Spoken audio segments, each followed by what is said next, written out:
بسم الله الرحمن الرحيم ألف لام ميم ذلك الكتاب لا ريب فيه هدى للمتقين الذين يؤمنون بالغيب ويقيمون الصلاة ومما رزقناهم ينفقون والذين يؤمنون بما أنزل إليك وما أنزل من قبلك وبالآخرة هم يوقنون أولئك على هدى من ربهم وأولئك هم المفلحون إن الذين كفروا سواء عليهم أنذرتهم أم لم تنذرهم لا يؤمنون ختم الله على قلوبهم وعلى سمعهم وعلى أبصارهم غشاوة ولهم عذاب عظيم ومن الناس من يقول آمنا بالله وباليوم الآخر وما هم بمؤمنين يخادعون الله والذين آمنوا وما يخدعون إلا أنفسهم وما يشعرون في قلوبهم مرض فزادهم الله مرضا ولهم عذاب أليم بما كانوا يكذبون وإذا قيل لهم لا تفسدوا في الأرض قالوا إنما نحن مصلحون ألا إنهم هم المفسدون ولكن لا يشعرون وإذا قيل لهم آمنوا كما آمن الناس قالوا ونؤمن كما آمن السفهاء ألا إنهم هم السفهاء ولكن لا يعلمون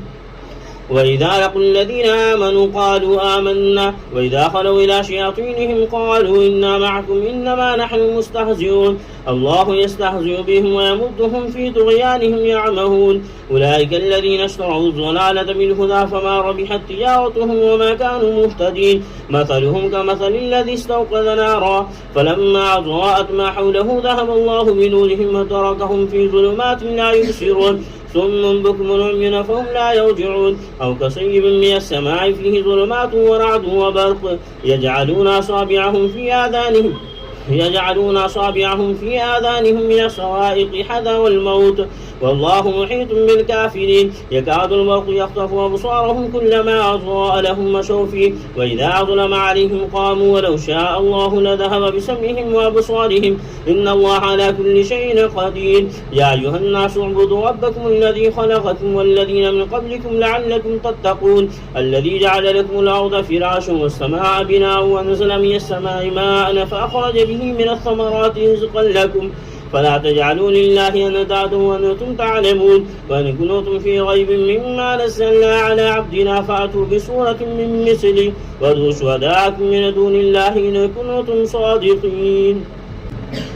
فإن لم تفعلوا ولن تفعلوا فاتقوا النار التي وقودها الناس والحجارة أعدت للكافرين وبشر الذين آمنوا وعملوا الصالحات أن لهم جنات تجري من تحتها الأنهار كلما رزقوا منها من ثمرة رزقا قالوا هذا الذي رزقنا من قبل وأتوا به متشابها ولهم فيها أزواج مطهرة وهم فيها خالدون إن الله لا يستحيي أن يضرب مثلا ما بعوضة فما فوقها فأما الذين آمنوا فيعلمون أنه الحق من ربهم وأما الذين كفروا فيقولون ماذا أراد الله بهذا مثلا يضل به كثيرا ويهدي به كثيرا وما يضل به إلا الفاسقين الذين ينقضون عهد الله من بعد ميثاقه ويقطعون ما أمر الله به أن يوصل ويفسدون في الأرض أولئك هم الخاسرون كيف تكفرون بالله وكنتم أمواتا فأحياكم ثم يميتكم ثم يحييكم ثم إليه ترجعون هو الذي خلق لكم ما في الأرض جميعا ثم استوى إلى السماء فسواهن 7 سماوات وهو بكل شيء عليم وإذ قال ربك للملائكة إني جاعل في الأرض خليفة قالوا وتجعل فيها من يفسد فيها ويسفك الدماء ونحن نسبح بحمدك ونقدس لك قال إني أعلم ما لا تعلمون وعلم آدم الأسماء كلها ثم عرضهم على الملائكة فقال أنبئوني بأسماء هؤلاء إن كنتم صادقين قالوا سبحانك لا علم لنا إلا ما علمتنا إنك أنت العليم الحكيم قال يا آدم أنبئهم بأسمائهم فلما أنبأهم بأسمائهم قال لم أقل لكم إني أعلم غيب السماوات والأرض وأعلم ما تبدون وما كنتم تكتمون وإذ قلنا للملائكة اسجدوا لآدم فسجدوا إلا إبليس أبى واستكبر وكان من الكافرين وقلنا يا آدم اسكن أنت وزوجك الجنة وكلا منها رغدا حيث شئتما ولا تقربا هذه الشجرة فتكونا من الظالمين فأزلهما الشيطان عنها فأخرجهما مما كانا فيه وقلنا اهبطوا بعضكم لبعض عدو لكم في الأرض مستقر ومتاع إلى حين فتلقى آدم من ربه كلمات فتاب عليه إنه هو التواب الرحيم قل اهبطوا منها جميعا فإما يأتينكم مني هدى فمن تبع هداي فلا خوف عليهم ولا هم يحزنون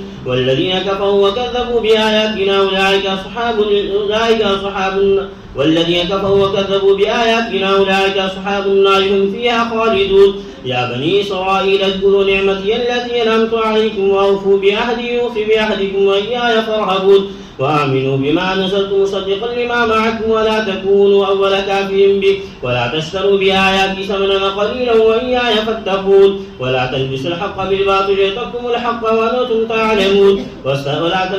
بالباطل وتكتموا الحق وأنتم تعلمون وأقيموا الصلاة وآتوا الزكاة واركعوا مع الراكعين أتعملون الناس بالبر وتنسون أنفسكم وأنتم تتلون الكتاب أفلا تعقلون واستعينوا بالصبر والصلاة وإنها لكبيرة إلا على الخاشعين الذين يظنون أنهم ملاقو ربهم وأنهم إليه راجعون يا بني إسرائيل اذكروا نعمتي التي أنعمت عليكم وأني فضلتكم على العالمين واتقوا يوما لا تجزي نفس عن نفس شيئا ولا يقبل منها شفاعة ولا يؤخذ منها عدل ولا هم ينصرون وإذ نجيناكم من آل فرعون يسومونكم سوء العذاب يذبحون أبناءكم ويستحيون نساءكم وفي ذلكم بلاء من ربكم عظيم وإذ فرقنا بكم البحر فنجيناكم وأغرقنا آل فرعون وأنتم تنظرون وإذ وعدنا موسى 40 ليلة ثم اتخذتم العجل من بعده وأنتم ظالمون ثم عفونا عنكم من بعد ذلك لعلكم تشكرون وإذ آتينا موسى الكتاب والفرقان لعلكم تهتدون وإذ قال موسى لقومه يا قوم إنكم ظلمتم أنفسكم باتخاذكم العجل فتوبوا إلى بارئكم فاقتلوا أنفسكم ذلكم خير لكم عند بارئكم فتاب عليكم إنه هو التواب الرحيم وإذ قلتم يا موسى لن نؤمن لك حتى نرى الله جهرة فأخذتكم الصاعقة وأنتم تنظرون ثم بعثناكم من بعد موتكم لعلكم تشكرون وظللنا عليكم الغمام وأنزلنا عليكم المن والسلوى كلوا من طيبات ما رزقناكم وما ظلمونا ولكن كانوا أنفسهم يظلمون وإذ قلنا ادخلوا هذه القرية فكلوا منها حيث شئتم رغدا وادخلوا الباب سجدا وقولوا حطة نغفر لكم خطاياكم وسنزيد المحسنين فبدل الذين ظلموا قولا غير الذي قيل لهم فنزلنا على الذين ظلموا رجزا من السماء بما كانوا يفسقون وإذ استسقى موسى لقومه فقلنا اضرب بعصاك الحجر فانفجرت منه 12 عينا قد علم كل أناس مشربهم كلوا واشربوا من رزق الله ولا تعصوا في الأرض مفسدين وإذ قلتم يا موسى لن نصبر على طعام واحد فادع لنا ربك يخرج لنا مما تنبت الأرض من بقلها وكثائها وفومها وعدسها وبصلها قال تستبدلون الذي هو أدنى بالذي هو خير اهبطوا مصر فإن لكم ما سألتم وضربت عليكم الذلة والمسكنة وباءوا بغضب من الله ذلك بأنهم كانوا يكفرون بآيات الله ويقتلون النبيين بغير حق ذلك بما عصوا وكانوا يعتدون إن الذين آمنوا والذين هادوا والنصارى والصابئين من آمن بالله واليوم الآخر وعمل صالحا فلهم أجرهم عند ربهم ولا خوف عليهم ولا هم يحزنون وإذا أخذنا ميثاقكم ورفعنا فوقكم الطور خذوا ما آتيناكم بقوة واذكروا ما فيه لعلكم تتقون ثم توليتم من بعد ذلك فلولا فضل الله عليكم ورحمته لكنتم من الخاسرين ولقد علمتم الذين اعتدوا منكم في السبت فقلنا لهم كونوا قردة خاسئين فجعلناها نكالا لما بين يديها وما خلفها وموعظة للمتقين وإذ قال موسى لقومه إن الله يأمركم أن تذبحوا بقرة قالوا وتتخذنا هزوا قال أعوذ بالله أن أكون من الجاهلين قالوا ادع لنا ربك يبين لنا ما هي قال إنه يقول إنها بقرة لا فارض ولا بكر عوان بين ذلك ففعلوا ما تؤمرون قالوا ادع لنا ربك يبين لنا ما لونها قال إنه يقول إنها بقرة صفراء فاقع لونها تسر الناظرين قالوا ادع لنا ربك يبين لنا ما هي إن البقرة تشابه علينا وإنا إن شاء الله لمهتدون قال إنه يقول إنها بقرة لا ذلول تثير الأرض ولا تسقي الحرث مسلمة لا شية فيها قالوا الآن جئت بالحق فذبحوها وما كادوا يفعلون وإذا قتلتم نفسا فادارأتم فيها والله مخرج ما كنتم تكتمون فقلنا اضربوه ببعضها كذلك يحيي الله الموتى ويريكم آياته لعلكم تعقلون ثم قست قلوبكم من بعد ذلك فهي كالحجارة أو أشد قسوة وإن من الحجارة لما يتفجر منه الأنهار وإن منها لما يشقق فيخرج منه الماء وإن منها لما يحبط من خشية الله وما الله بغافل عما تعملون أفتطمعون أن يؤمنوا لكم وقد قال فريق منهم يسمعون كلام الله ثم يحرفونه من بعد ما عقلوه وهم يعلمون وإذا لقوا الذين آمنوا قالوا آمنا وإذا خلا بعضهم إلى بعض قالوا أتحدثونهم بما فتح الله عليكم ليحاجوكم به عند ربكم أفلا تعقلون أولا يعلمون أن الله يعلم ما يسرون وما يعلنون ومنهم أميون لا يعلمون الكتاب إلا أماني وإنهم إلا يظنون فويل للذين يكتبون الكتاب بأيديهم ثم يقولون هذا من عند الله ليشتروا به ثمنا قليلا فويل لهم مما كتبت أيديهم وويل لهم مما يكسبون وقالوا لن تمسنا النار إلا أياما معدودة قل اتخذتم عند الله عهدا فليخلف الله وحده أم تقولون على الله ما لا تعلمون بلى من كسب سيئة وأحاطت به خطيئته فأولئك أصحاب النار هم فيها خالدون والذين آمنوا وعملوا الصالحات أولئك أصحاب الجنة هم فيها خالدون وإذا أخذنا ميثاق بني إسرائيل لا تعبدون إلا الله وبالوالدين إحسانا وذي القربى واليتامى والمساكين يقولوا للناس حسنا وأقيموا الصلاة وآتوا الزكاة ثم توليتم إلا قليلا منكم وأنتم معرضون وإذا أخذنا ميثاقكم لا تسفكون دماءكم ولا تخرجون أنفسكم من دياركم ثم أخرجتم وأنتم تشهدون ثم أنتم هؤلاء تقتلون أنفسكم وتخرجون فريق منكم من ديارهم تظاهرون عليهم بالإثم والعدوان وإن يأتوكم صارى تفادوهم وهو محرم عليكم إخراجهم أفتؤمنون ببعض الكتاب وتكفرون ببعض فما جزاء من يفعل ذلك منكم إلا خزي في الحياة الدنيا ويوم القيامة يردون إلى أشد العذاب وما الله بغافل عما تعملون أولئك الذين اشتروا الحياة الدنيا بالآخرة فلا يخفف عنهم العذاب ولا هم ينصرون ولقد آتينا موسى الكتاب وقفينا من بعده بالرسل وآتينا عيسى ابن مريم البينات وأيدناه بروح القدس أفكلما جاءكم رسول بما لا تهوى أنفسكم استكبرتم ففريقا كذبتم وفريقا تقتلون وقالوا قلوبنا غلف بل لعنه الله بكفرهم فقليلا ما يؤمنون ولما جاءهم كتاب من عند الله مصدق لما معهم وكانوا من قبل يستفتحون على الذين كفروا فلما جاءهم ما عرفوا كفروا به فلعنة الله على الكافرين بئس ما اشتروا به أنفسهم أن يكفروا بما أنزل الله بغيا أن ينزل الله من فضله على من يشاء من عباده فباءوا بغضب على غضب وللكافرين عذاب مهين وإذا قيل لهم آمنوا بما أنزل الله قالوا نؤمن بما أنزل عليه ويكفرون بما وراءه وهو الحق مصدقا علينا وإذا قيل لهم آمنوا بما أنزل الله قالوا نؤمن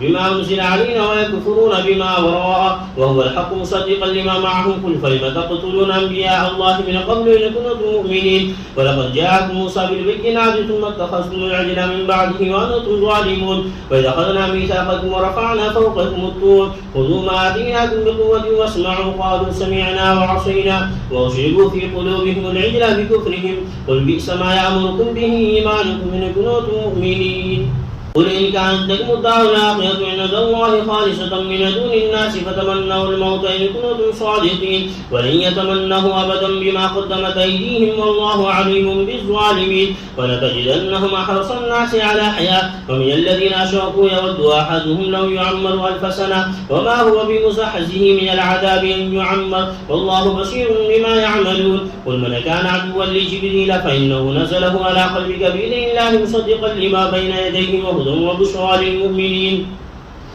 من كان عدوا لله وملائكته ورسله وجبريل وميكال فإن الله عدو للكافرين ولقد أنزلنا إليك آيات بينات وما يكفر بها إلا الفاسقون وكلما عاهدوا أحدا نبذه فريق منهم بل أكثرهم لا يؤمنون ولما جاءهم رسول من عند الله مصدق لما معهم نبذ فريق من الذين أوتوا الكتاب كتاب الله وراء ظهورهم كأنهم لا يعلمون واتبعوا ما تتلو الشياطين على ملك سليمان وما كفر سليمان ولكن الشياطين كفروا يعلمون الناس السحر وما أنزل على الملكين ببابل هاروت وماروت وما يعلمان من أحد حتى يقولا إنما نحن فتنة فلا تكفر فيتعلمون منهما ما يفرقون به بين المرء وزوجه وما هم بضارين به من أحد إلا بإذن الله ويتعلمون ما يضرهم ولا ينفعهم ولقد علموا لمن اشتراه ما له في الآخرة من خلاق ولبئس ما شروا به أنفسهم لو كانوا يعلمون ولو أنهم آمنوا واتقوا لمثوبة من عند الله خير لو كانوا يعلمون يا أيها الذين آمنوا لا تقولوا راعنا وقولوا انظرنا واسمعوا وللكافرين عذاب أليم ما يود الذين كفروا من أهل الكتاب ولا المشركين أن ينزل عليكم من خير من ربكم والله يختص برحمته من يشاء والله ذو الفضل العظيم ما ننسخ من آية أو ننسها نأت بخير منها ومثلها ألم تعلم أن الله على كل شيء قدير ألم تعلم أن الله له ملك السماوات والأرض وما لكم من دون الله من ولي ولا نصير أم تريدون أن تسألوا رسولكم كما سئل موسى من قبل ومن يتبدل الكفر بالإيمان فقد ضل سواء السبيل ود كثير من أهل الكتاب لم يردونكم من بعد إيمانكم كفارا حسدا من عند أنفسهم من بعد ما تبين لهم الحق فاعفوا واصفحوا حتى يأتي الله بأمره إن الله على كل شيء قدير وأقيموا الصلاة وآتوا الزكاة وما تقدموا لأنفسكم من خير تجدوه عند الله إن الله بما تعملون بصير وقالوا لن يدخل الجنة إلا من كان هودا أو نصارى تلك أمانيهم قل هاتوا برهانكم إن كنتم صادقين بلى من أسلم وجهه لله وهو محسن فله أجره عند ربه ولا خوف عليهم ولا هم يحزنون وقالت اليهود ليست النصارى على شيء وقالت النصارى ليست اليهود على شيء وهم يتلون الكتاب كذلك قال الذين لا يعلمون مثل قولهم فالله يحكم بينهم يوم القيامة فيما كانوا فيه يختلفون ومن أظلم ممن منع مساجد الله أن يذكر فيها اسمه وسعى في خرابها أولئك ما كان لهم أن يدخلوها إلا خائفين لهم في الدنيا خزي ولهم في الآخرة عذاب عظيم ولله المشرق والمغرب فإنما تولوا فثم وجه الله إن الله واسع عليم وقالوا اتخذ الله ولدا سبحانه بل له ما في السماوات والأرض كل له قانتون بديع السماوات والأرض وإذا قضى أمرا فإنما يقول له كن فيكون وقال الذين لا يعلمون لولا يكرمنا الله أو تأتينا آية كذلك قال الذين من قبلهم مثل قولهم تشابهت قلوبهم قد بينا الآيات لقوم يوقنون إنا أرسلناك بالحق بشيرا ونذيرا ولا تسأل عن أصحاب الجحيم ولن ترضى عنك اليهود ولا النصارى حتى تتبع ملتهم قل إن هدى الله هو الهدى ولئن اتبعت أهواءهم بعد الذي جاءك من العلم ما لك من الله من ولي ولا نصير الذين آتيناهم الكتاب يتلونه حق تلاوته أولئك يؤمنون به ومن يكفر به فأولئك هم الخاسرون يا بني إسرائيل اذكروا نعمتي التي أنعمت عليكم وأني فضلتكم على العالمين واتقوا يوما لا تجزي نفس عن نفس شيئا ولا يقبل منها عدل ولا تنفعها شفاعة ولا هم ينصرون وإذ ابتلى إبراهيم ربه بكلمات فأتمهن قال إني جاعلك للناس إماما قال من ذريتي قال لا ينال أحد الظالمين وإذ جعلنا البيت مثابة للناس وأمنا واتخذوا من مقام إبراهيم مصلى وأعهدنا إلى إبراهيم وإسماعيل أن طهرا بيتي للطائفين والعاكفين والركع السجود وإذ قال إبراهيم رب اجعل هذا بلدا آمنا وارزق أهله من الثمرات من آمن منهم بالله واليوم الآخر قال من كفر فأمتعه قليلا ثم أضطره إلى عذاب النار وبئس المصير وإذ يرفع إبراهيم القواعد من البيت وإسماعيل ربنا تقبل منا إنك أنت السميع العليم ربنا واجعلنا مسلمين لك ومن ذريتنا أمة مسلمة لك وأرنا مناسكنا وتب علينا إنك أنت التواب الرحيم ربنا وابعث فيهم رسولا منهم يتلو عليهم آياتك ويعلمهم الكتاب والحكمة ويزكيهم إنك أنت العزيز الحكيم ومن يرغب عن ملة إبراهيم إلا من صفها نفسه ولقد اصطفيناه في الدنيا وإنه في الآخرة لمن الصالحين إذ قال له ربه أسلم قال أسلمت لرب العالمين ووصى بها إبراهيم بنيه ويعقوب يا بني إن الله اصطفى لكم الدين فلا تموتن إلا وأنتم مسلمون أم كنتم شهداء إذ حضر يعقوب الموت إذ قال لبنيه ما تعبدون من بعدي قالوا نعبد إلهك وإله آبائك إبراهيم وإسماعيل وإسحاق إله واحد ونحن له مسلمون تلك أمة قد خلت لها ما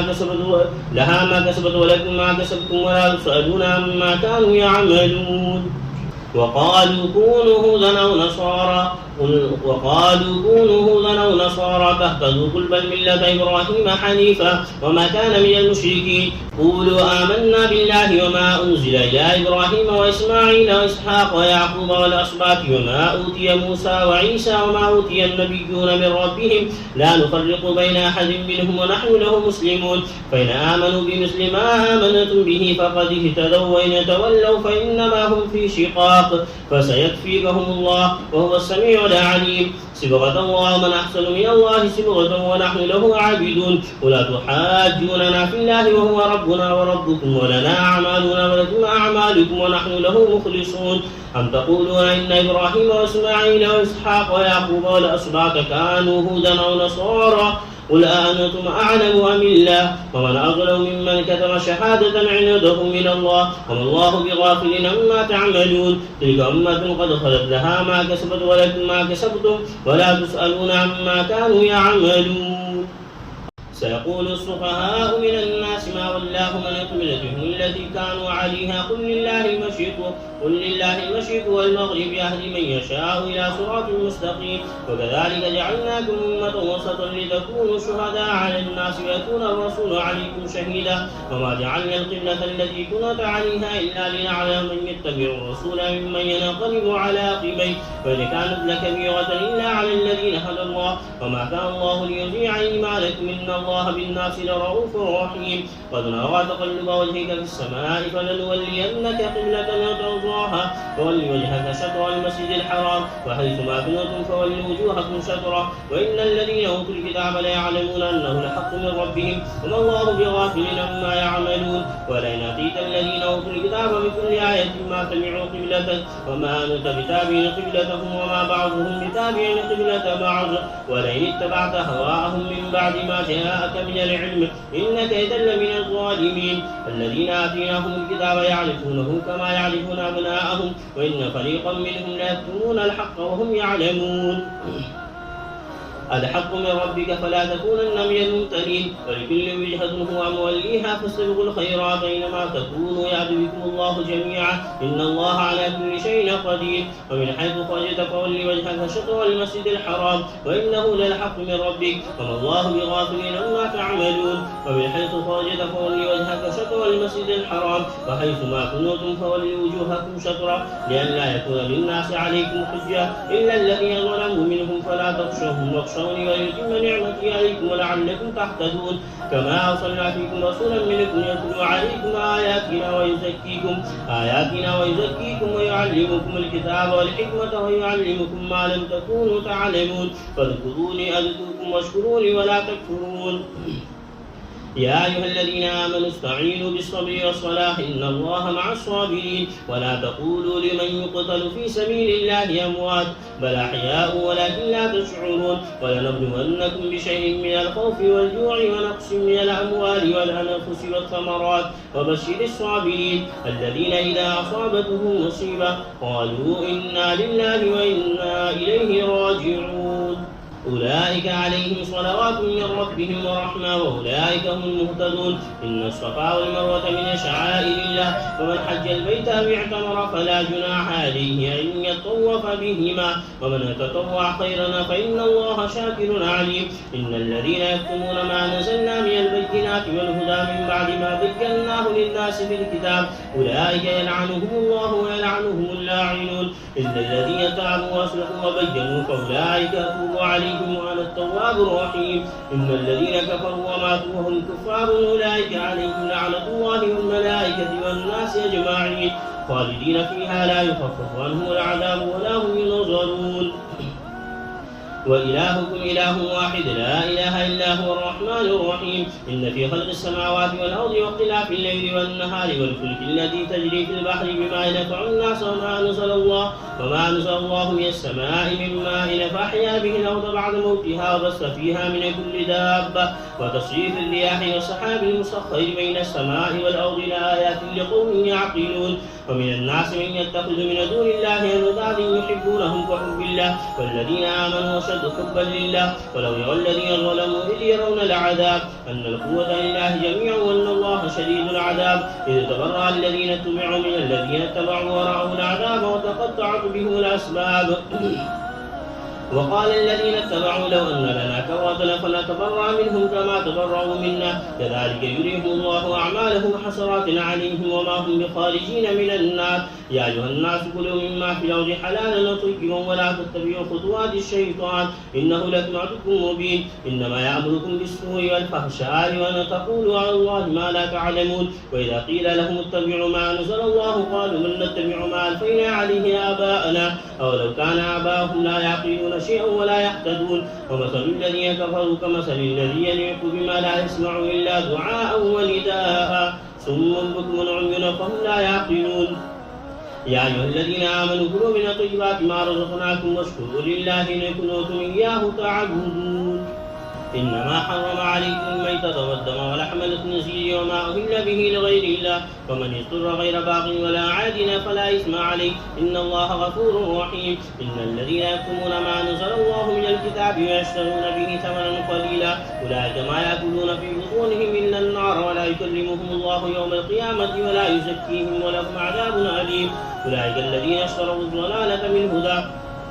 أولئك الذين اشتروا الضلالة بالهدى والعذاب بالمغفرة فما أصبرهم على النار ذلك بأن الله نزل الكتاب لحق وإن الذين اختلفوا في الكتاب لفي شقاق بعيد ليس البر أن تولوا وجوهكم قبل المشرق والمغرب ولكن البر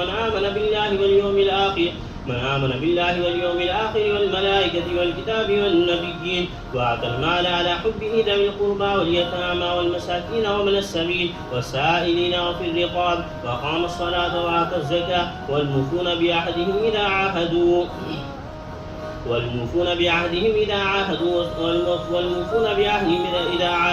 والصابرين في البأساء والضراء وحين البأس أولئك الذين صدقوا وأولئك هم المتقون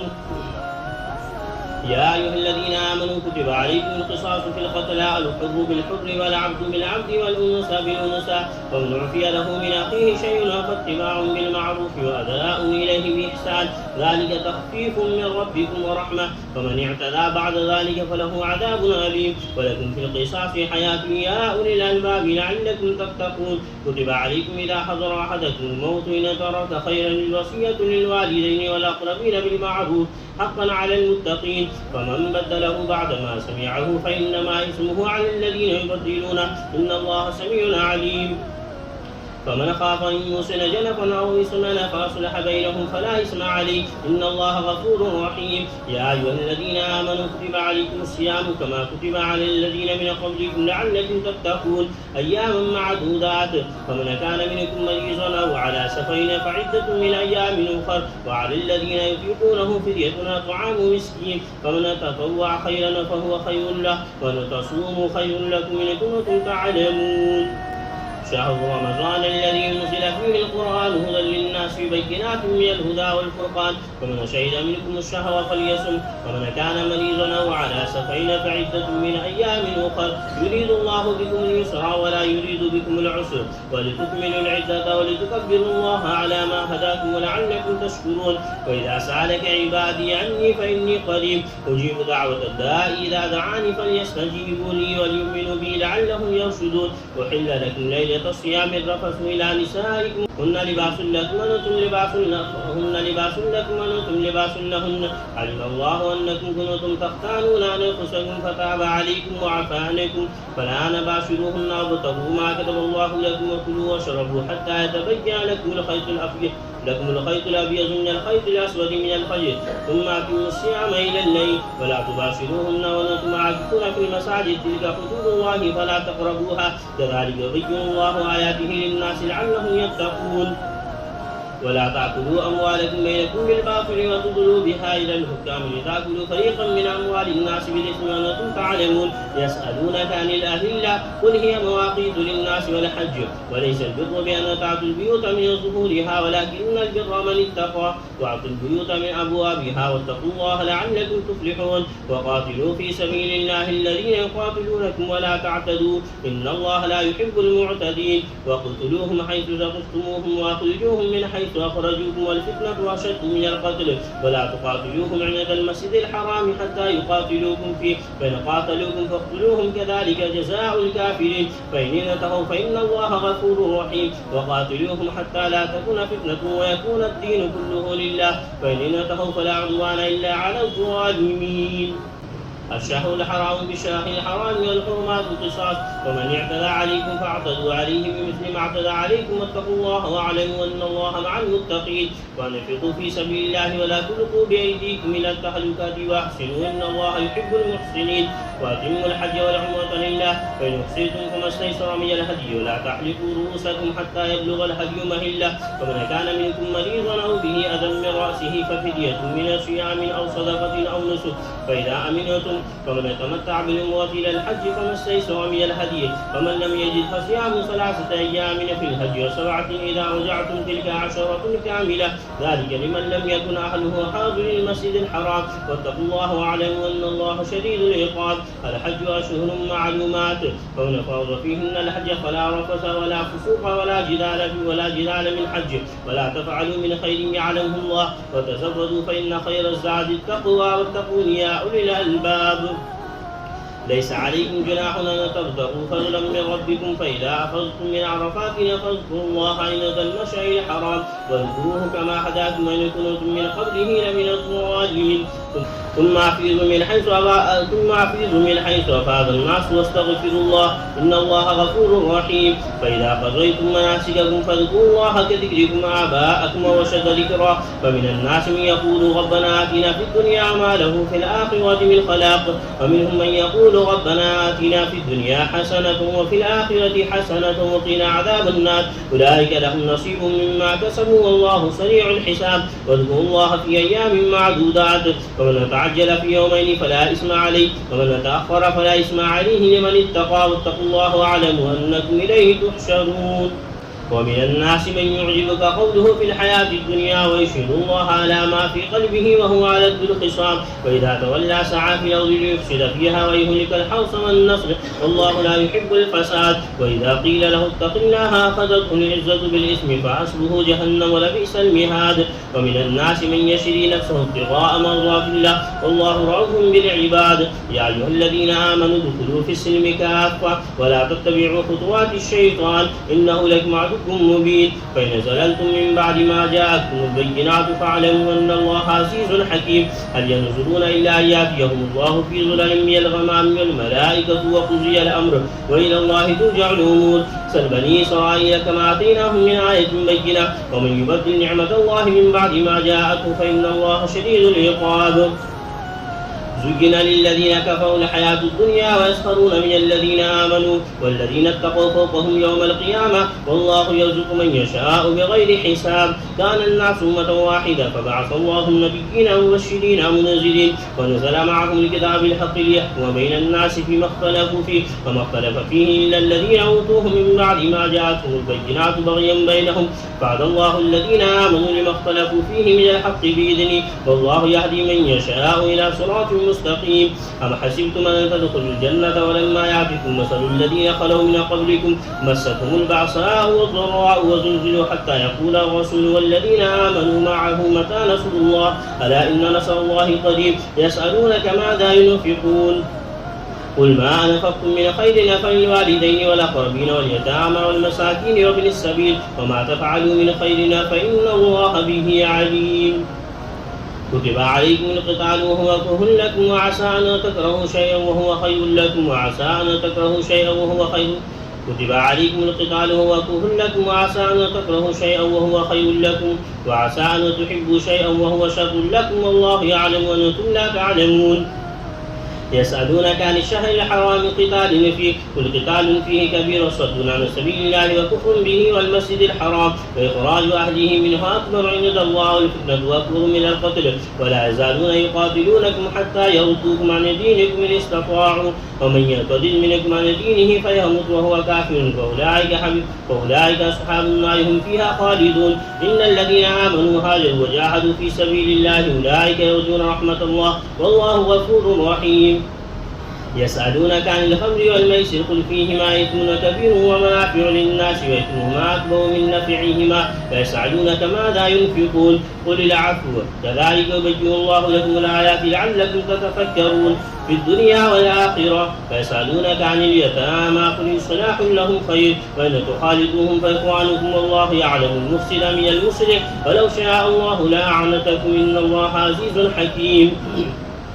ولا تنكحوا المشركات حتى يؤمن ولا أمة مؤمنة خير من مشركة ولو أعجبتكم ولا تنكحوا المشركين حتى يؤمنوا ولا عبد مؤمن خير من مشرك ولو أعجبكم أولئك يدعون إلى النار والله يدعو إلى الجنة والمغفرة بإذنه ويبين آياته للناس لعلهم يتذكرون ويسألونك عن المحيض قل هو أذى فاعتزلوا النساء في المحيض ولا تقربوهن حتى يطهرن فإذا تطهرن فأتوهن من حيث أمركم الله إن الله يحب التوابين ويحب المتطهرين نساؤكم حرث لكم فأتوا حرثكم أن شئتم وقدموا لأنفسكم واتقوا الله واعلموا أنكم ملاقوه وبشر المؤمنين ولا تجعلوا الله عرضة لأيمانكم أن تبروا وتتقوا وتصلحوا بين الناس والله سميع عليم لا يؤاخذكم الله باللغو في أيمانكم ولكن يؤاخذكم بما كسبت قلوبكم والله غفور حليم للذين يؤلون من نسائهم تربص 4 أشهر فإن فاءوا فإن الله غفور رحيم وإن عزموا الطلاق فإن الله سميع عليم والمطلقات يتربصن بأنفسهن 4 أشهر و10 فإذا بلغن أجلهن فلا جناح عليكم فيما فعلن في أنفسهن بالمعروف والله لا يؤاخذكم الله باللغو في أيمانكم ولكن يؤاخذكم بما كسبت قلوبكم والله غفور حليم للذين يؤلون من نسائهم تربص 4 أشهر فإن فاءوا فإن الله غفور رحيم وإن عزموا الطلاق فإن الله سميع عليم والمطلقات يتربصن بأنفسهن 3 قروء ولا يحل لهن أن يكتمن ما خلق الله في أرحامهن إن كن يؤمن بالله واليوم الآخر وبعولتهن حق بردهن في ذلك إن أرادوا إصلاحا ولهن مثل الذي عليهن بالمعروف وللرجال عليهن درجة والله عزيز حكيم الطلاق 2 فإمساك بمعروف أو تسريح بإحسان ولا يحل لكم أن تأخذوا مما آتيتموهن شيئا إلا أن يخافا أن لا يقيما حدود الله فإن خفتم أن لا يقيما حدود الله فلا جناح عليهما فيما افتدت به تلك حدود الله فلا تعتدوها ومن يتعد حدود الله فأولئك هم الظالمون فإن طلقها فلا تحل له من بعد حتى تنكح زوجا غيره فإن طلقها فلا جناح عليهما أن يتراجعا إن ظنا أن يقيما حدود الله وتلك حدود الله يبينها لقوم يعلمون وإذا طلقتم النساء فبلغن أجلهن فامسكوهن بمعروف أو سرحوهن بمعروف ولا تمسكوهن ضرارا لتعتدوا ومن يفعل ذلك فقد ظلم نفسه ولا تتخذوا آيات الله هزوا واذكروا نعمة الله عليكم وما أنزل عليكم من الكتاب والحكمة يعظكم به واتقوا الله واعلموا أن الله بكل شيء عليم وإذا طلقتم النساء فبلغن أجلهن فلا تعذروهن أن ينكحن أزواجهن إذا تراضوا بينهم بالمعروف ذلك يوعظ به من كان منكم يؤمن بالله واليوم الآخر ذلكم أزكى لكم وأطهر والله يعلم وأنتم لا تعلمون والوالدات يرضعن أولادهن حولين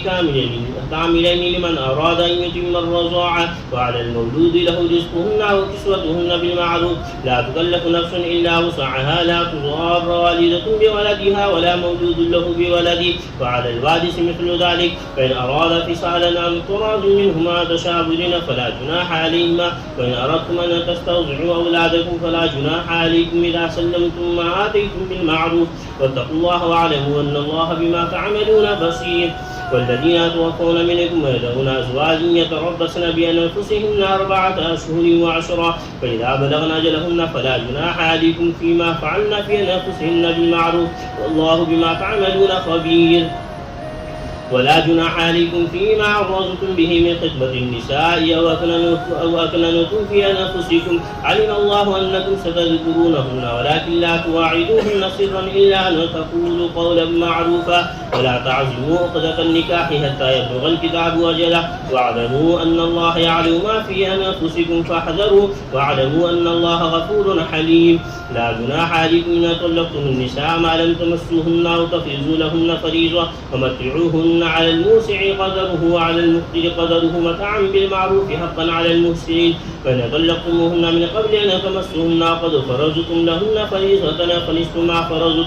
فنصف ما فرضتم إلا أن يعفون أو يعفو الذي بيده عقدة النكاح وأن تعفوا أقرب للتقوى ولا تنسوا الفضل بينكم إن الله بما تعملون بصير. حافظوا على الصلوات والصلاة الوسطى وقوموا لله قانتين.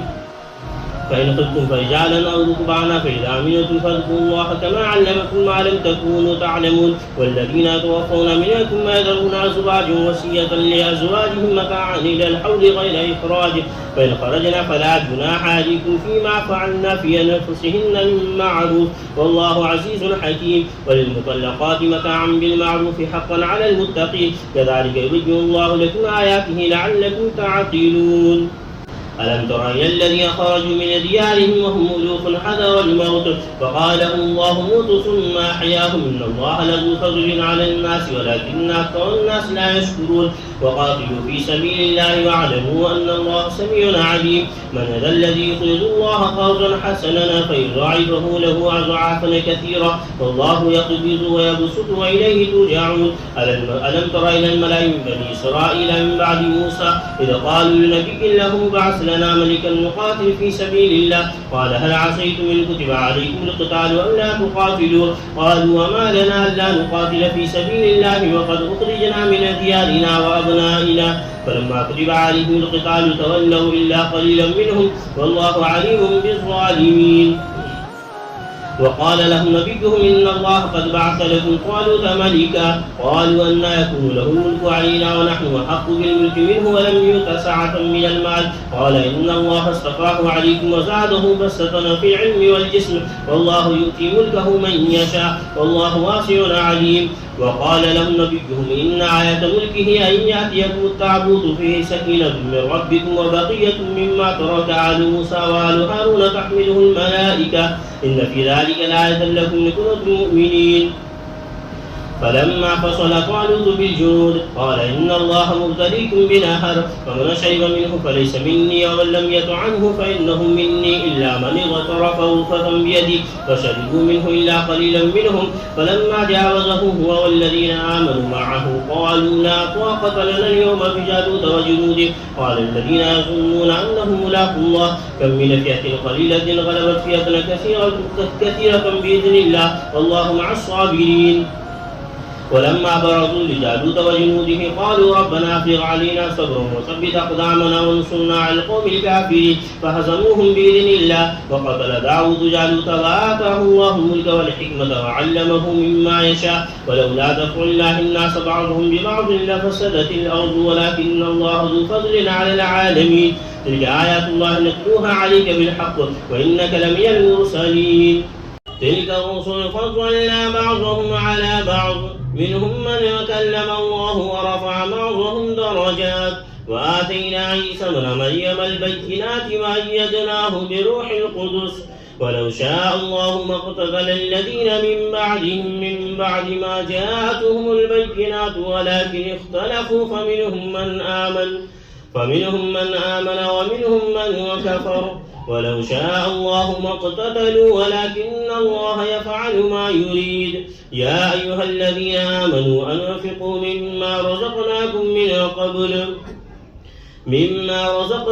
من قبل أن يأتي يوم لا بيع فيه ولا خلة ولا شفاعة والكافرون هم الظالمون. الله لا إله إلا هو الحي القيوم لا تأخذه سنة ولا نوم له ما في السماوات وما في الأرض من ذا الذي يشفع عنده إلا بإذنه يعلم ما بين أيديهم وما خلفهم ولا يحيطون بشيء من علمه إلا بما شاء وسع كرسيه السماوات والأرض ولا يؤوده حفظهما وهو العلي العظيم.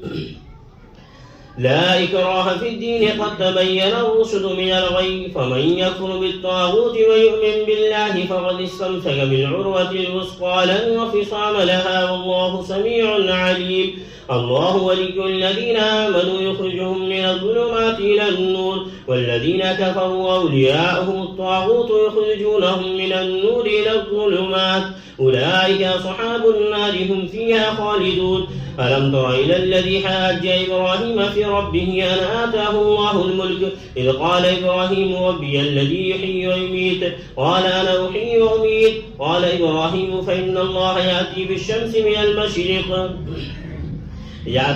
من المشرق فبهت الذي كفر والله لا يهدي القوم الظالمين. أو كالذي مر على قرية وهي خاوية على عروشها قال أنى يحيي هذه الله بعد موتها فأماته الله 100 عام ثم بعثه قال كم لبثت قال لبثت يوما أو بعض يوم قال بل لبثت 100 عام فننظر إلى طعامك وشرابك لم يتسنى وننظر إلى حمارك ولنجعلك آية للناس وننظر إلى العظام كيف ننشرها ثم نكسوها لحما فلما تبين له قال أعلم أن الله على كل شيء قدير.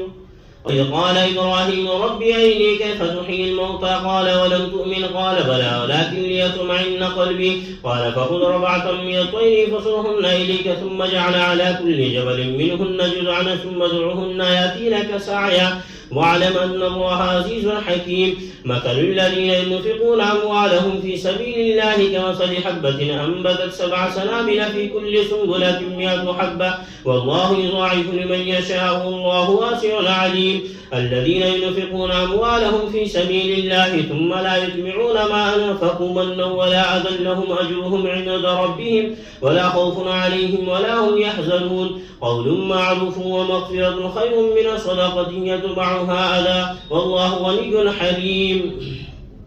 يا أيها الذين آمنوا لا تبطلوا صدقاتكم بالمن والأذى كالذي ينفق ماله رئاء الناس ولا يؤمن بالله واليوم الآخر فمثله كمثل صفوان عليه تراب فأصابه وابل فتركه صلدا لا يقدرون على شيء مما كسبوا والله لا يهدي القوم الكافرين. ومثل الذين ينفقون أموالهم ابتغاء مرضات الله تثبيتا من أنفسهم كمثل جنة بربوة أصابها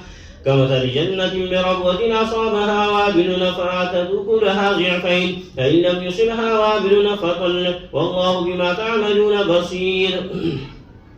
أيود أحدكم أن تكون له جنة من نخيل وأعناب تجري من تحتها الأنهار له فيها من كل الثمرات وأصابه الكبر وله ذرية ضعفاء فأصابها إعصار فيه نار فاحترقت كذلك يبين الله لكم الآيات لعلكم تتفكرون. يا أيها الذين آمنوا أنفقوا من طيبات ما كسبتم ومما أخرجنا لكم من الأرض ولا تيمموا الخبيث منه تنفقون ولستم بآخذيه إلا أن تغمزوا فيه واعلموا أن الله غني حميد. الشيطان يعدكم الفقر ويأمركم بالفحشاء والله يعدكم مغفرة منه وفضلا والله واسع عليم. يؤتي الحكمة من يشاء ومن يؤتي الحكمة فقد أوتي خيرا كثيرا وما يذكر إلا أولو الألباب. وما نفقتم من نفقة أو نذرتم من نذر فإن الله يعلمه وما للظالمين من أنصار. إن تبدوا الصدقات فنعما هي وإن تخفوها وتؤتوها الفقراء فهو خير لكم ويكفر عنكم من سيئاتكم والله بما تعملون خبير. ليس عليك هداهم ولكن الله يهدي من يشاء وما تنفقوا من خير فلأنفسكم وما تنفقون إلا ابتغاء وجه الله وما تنفقوا من خير يوفى إليكم وأنتم لا تظلمون. للفقراء الذين أحصروا في سبيل الله لا يستطيعون ضربا في الأرض يحسبهم الجاهل أغنياء من التعفف تعرفهم بسيماهم لا يسألون الناس إلحافا وما تنفقوا من خير فإن الله به عليم. الذين ينفقون أموالهم بالليل والنهار سرا وعلانية فلهم أجرهم عند ربهم ولا خوف عليهم ولا هم يحزنون. الذين يأكلون الربا لا يقومون إلا كما يقوم الذي يتخبطه الشيطان من المس ذلك بأنهم قالوا إنما البيع مثل الربا وأحل الله البيع وحرم الربا فمن جاءه موعظة من ربه فانتهى فله ما سلف وأمره إلى الله ومن عاد فأولئك أصحاب النار هم فيها خالدون يمحق الله الربا ويربي الصدقات والله لا يحب كل كفار أثيم إن الذين آمنوا وعملوا الصالحات وقاموا الصلاة وآتوا الزكاة لهم أجرهم عند ربهم ولا خوف عليهم ولا هم يحزنون يا أيها الذين آمنوا اتقوا الله وذروا ما بقي من الربا إن كنتم مؤمنين فإن لم تفعلوا فأذنوا بحرب من الله ورسوله فإن تبتم فلكم رؤوس أموالكم لا تظلمون ولا تظلمون وإن كان ذو عسرة فنظرة إلى ميسرة وأن تصدقوا خير لكم إن كنتم تعلمون واتقوا يوما ترجعون فيه إلى الله ثم توفى كل نفس ما كسبت وهم لا يظلمون يا أيها الذين آمنوا إذا تداينتم بدين إلى أجل مسمى فاكتبوه وليكتب بينكم كاتب بالعدل ولا يأبى كاتب أن يكتب كما علمه الله فليكتب وليملل الذي عليه الحق وليتق الله ربه ولا يبخس منه شيئا فإن كان الذي عليه الحق سفيها أو ضعيفا أو لا يستطيع أن يمل هو فليملل وليه بالعدل واستشهدوا شهيدين من رجالكم فإن لم يكونا رجلين فرجل وامرأتان ممن ترضون من الشهداء أن تضل إحداهما فتذكر إحداهما الأخرى ولا يأبى الشهداء إذا ما دعوا ولا تسأموا أن تكتبوه صغيرا أو كبيرا إلى أجل ذلكم أقسط عند الله وأقوم للشهادة وأدنى أن لا ترتابوها إلا أن تكون تجارة حاضرة تديرونها بينكم فليس عليكم جناح أن لا تكتبوها وأشهدوا إذا تبايعتم ولا يضار كاتب ولا شهيد وإن تفعلوا فإنه فسوق بكم واتقوا الله ويعلمكم الله والله بكل شيء عليم وإن كنتم على سفر ولم تجدوا كاتبا فرهان مقبوضا فإن أمن بعضكم بعضا فليؤدي الذي تؤمن أمانته وليتق الله ربه ولا تكتموا الشهادة ومن يكتمها فإنه آثم قلبه والله بما تعملون عليم لله ما في السماوات وما في الأرض وإن تبدوا ما في أنفسكم أو تخفوه يحاسبكم به الله فيغفر لمن يشاء ويعذب من يشاء والله على كل شيء قدير آمن الرسول بما أنزل إليه من ربه والمؤمنون كلنا آمن بالله وملائكته وكتبه ورسله لا نفرق بين أحد من رسله وقالوا سمعنا وأطعنا غفرانك ربنا وإليك المصير لا يكلف الله نفسا إلا وسعها لها ما كسبت وعليها ما اكتسبت ربنا لا تؤاخذنا إن نسينا أو أخطأنا ربنا ولا تحمل علينا إصرا كما حملته على الذين من قبلنا ربنا ولا تحملنا ما لا طاقة لنا به واعف عنا واغفر لنا وارحمنا أنت مولانا فانصرنا على القوم الكافرين